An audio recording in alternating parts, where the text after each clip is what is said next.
കേട്ടോ സാർ? വേണ്ട, അവിടെ വന്നാ മതി. Susheela P present sir. എന്നാ പിന്നെ ഞാൻ പോട്ടോ sir.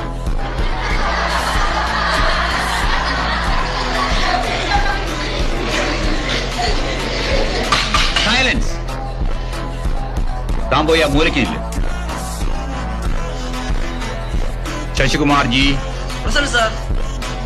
Rajam P present sir. Devaki K M present sir. Meera A present sir. ആദ്യമായി പഴയ പാഠം. മലയാള ഭാഷയിൽ ആദ്യമായി അച്ചടിച്ച പുസ്തകം ഏതാണ്? സംക്ഷേപ വേദാർത്ഥം.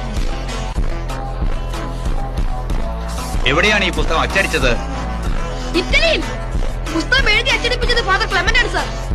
ഇനിയത്തെ ചോദ്യത്തിന് അജയകുമാർ ഉത്തരം പറയേണ്ട. സമുദ്രത്തിൽ മുങ്ങിപ്പോയ കപ്പൽ ഉദ്ധരിക്കുന്ന പ്രവൃത്തി പോലെയാണ് ചരിത്രാഖ്യായിക നിർമ്മാണം. എന്താണ് പുസ്തകം എന്നതുകൊണ്ട് ഉദ്ദേശിക്കുന്നത്?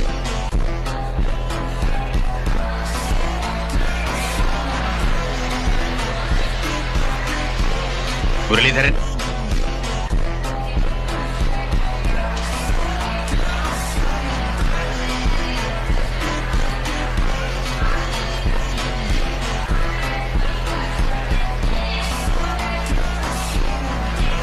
ഉത്തരം പറഞ്ഞാൽ എനിക്കിരിക്കാവോ സാർ?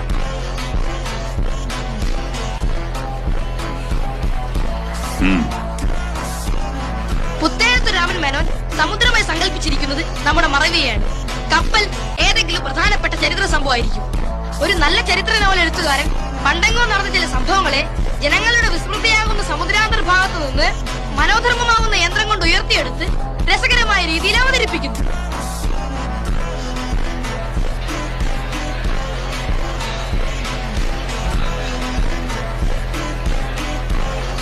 പണ്ടന്മാരും മണ്ടികളും ഇരുന്നോളൂ.